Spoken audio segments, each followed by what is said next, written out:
or if it's a play, they do it live.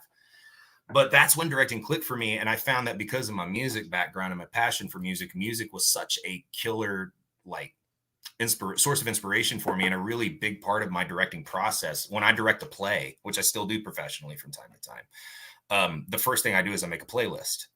And that playlist informs what the set's going to look like, who I cast, how I do. I mean, it informs everything. 9 times out of 10, the playlist ends up becoming the intermission music.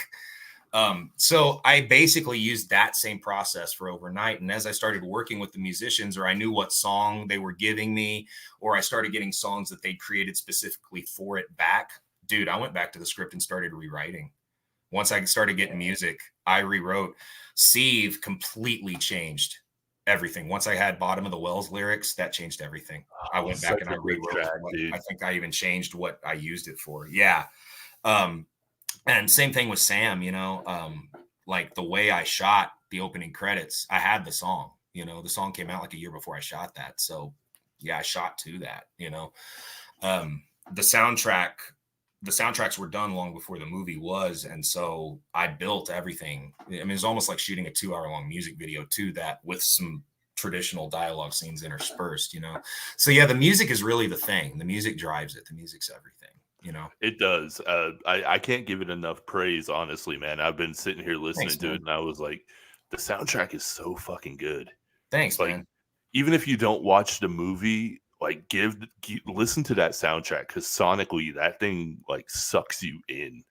Yeah, and it's got a lot of talent that I'm just completely flabbergasted even wanted to be involved, man. I mean, Feast on the Fallen, Sieve, 9-Stitch Method, Ritual of Ether, Blood of the Beloved, Silhouette Death, Mad Clock, Revolution, the list goes on and on. Yeah. There's like at least 12 or 13 talented ass fucking people that were I was going to say, Skeptic is on the one, isn't he? He's on is it?